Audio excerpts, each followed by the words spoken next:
because this is the Nairobi Upbeat. Hi, welcome back to So Political by Don SANTO, the one and only in Eastern and Central Africa, the whole world, even in Google. Now, Kenya is heading to the polls on August 9th. This time round, the Election Commission has cleared only 4 candidates to run for president. This is the smallest number of candidates ever since the 1990s. And as you all know, that President Uhuru Kenyatta is not eligible to run for re-election because he has served his 2 5-year term limits. Now, while all the 4 candidates are men, 3 of them have chosen women as their running mates. Because this is the Nairobi Upbeat. Raila Amolo Odinga. Raila Odinga is the leader of the Azimio la Umoja Alliance, which includes both the ruling party Jubilee and Odinga's Orange Democratic Party, ODM. A former member of parliament, Odinga was prime minister from 2008 to 2013 and has been the African Union representative for infrastructure development since 2018. A key promise in Raila's election manifesto is the transformation of Kenya's economy through various ways. For example, his one county, one product and made in Kenya product, promoting them even externally and internally. Those are very good things. And he said, we will deliver to Kenyans the third liberation. Several years since we attained independence, we are still struggling to address poverty, illiteracy, and sickness. Odinga told voters in May. Raila, who is known among Kenyans simply as Raila or Baba, meaning father, has long dominated opposition politics in Kenya. Born in Kenya's Kisumu County, Odinga comes from a political family. His father, Jaramogi Oginga Odinga, was the first vice president in the independent Kenya. In the past, the deep rivalry between Raila Odinga's supporters and those of President Uhuru Kenyatta has resulted in deadly violence. Even during their father's times, Odinga studied mechanical engineering in former East Germany in the late 1960s and went on to cultivate business interest in the energy sector while working in Kenya's civil service. In 1992, he and others were jailed for treason over a bid to overthrow the then President Daniel Arap Moi. The 2022 election marks Odinga's 5th bid to become president. We wish him the best of luck. Because this is the Nairobi Upbeat. William Samoei Arap Ruto. Kenya Kwanza is an alliance that includes William Ruto's United Democratic Alliance, Amani National Congress, and the Forum for the Restoration of Democracy Kenya, Ford Kenya. William Ruto has been Kenya's deputy president since 2013. He previously served as Minister of Home Affairs, Minister of Agriculture, and Minister of Higher Education. Ruto has promised to introduce a new bottom-up economic model in Kenya if he is elected. His election manifesto suggested radical economic reforms to empower the underprivileged. Ruto has also pledged to implement a 2/3 gender rule if elected and appointed positions in the public sector within 12 months, and a cabinet comprised equally of men and women. In an interview with Nairobi Upbeat, the 55-year-old spoke of his plan to transform the cultural sector to ensure food security. Agriculture is the most important sector that we have in Kenya. There is absolutely no reason why we cannot produce enough food. There is no reason why 4 million Kenyans are starving, he said. Then this begs the question that he is the deputy president of Kenya. If he's talking about starving Kenyans and he's been drawing salary, including this month as the deputy president of Kenya, of what benefit was he while drawing that salary? Let us ask the hard questions, not conmanship.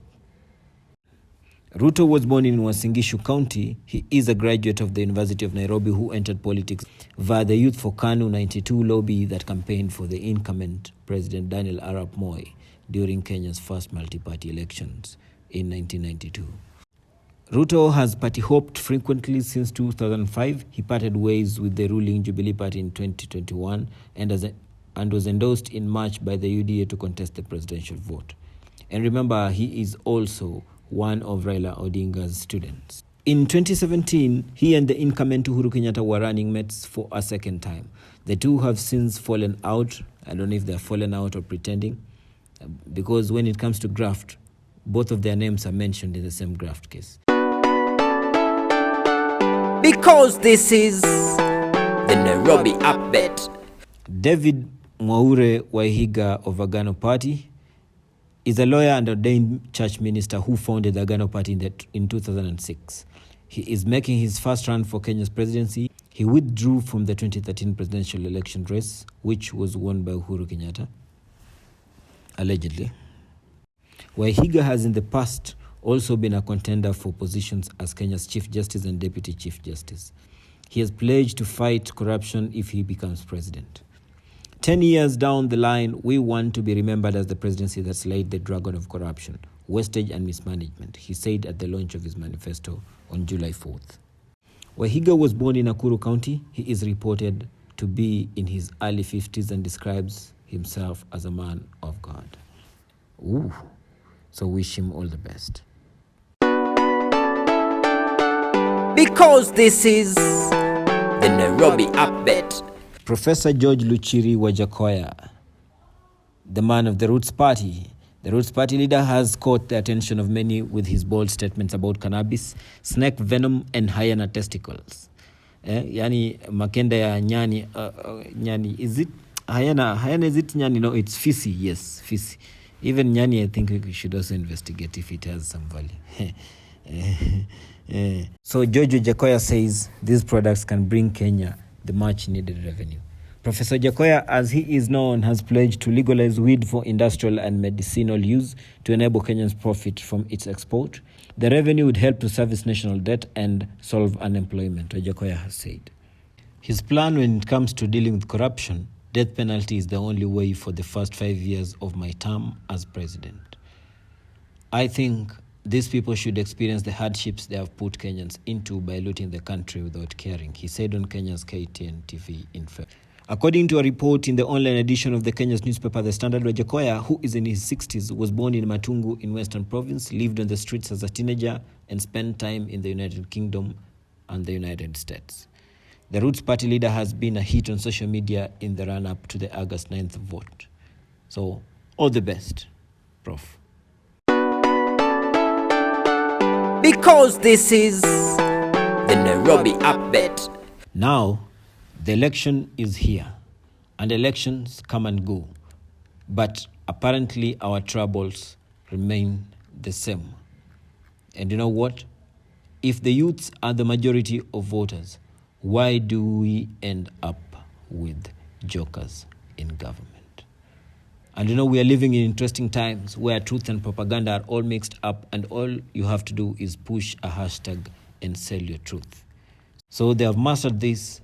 And if you go on Twitter, you realize that whatever they are pushing is that there are people who have been paid to push that particular truth. So vote wisely.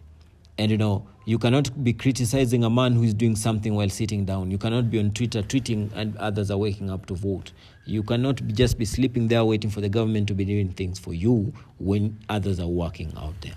Let us work, but elect people who are going to manage our resources properly. You know, many a times they speak about inclusivity, and inclusivity means including all. We have enough opportunities to ensure all categories of people are accommodated, but those who run the government never see beyond their noses and last name. This is why village enterprises remain in the village. I don't know, when we continue ranting on Twitter and not taking action, we end up being idle, and an idle mind with enough time on their hands is far worse than a politician. And to all the leaders and anyone who is seeking leadership, the drums being heard are the voices of the people. We know what we want, but some fellows who think they know what's best for us organize themselves for us year in, year out. Now every legislature is compromised and with no balls to impeach the president. And we are still playing politics.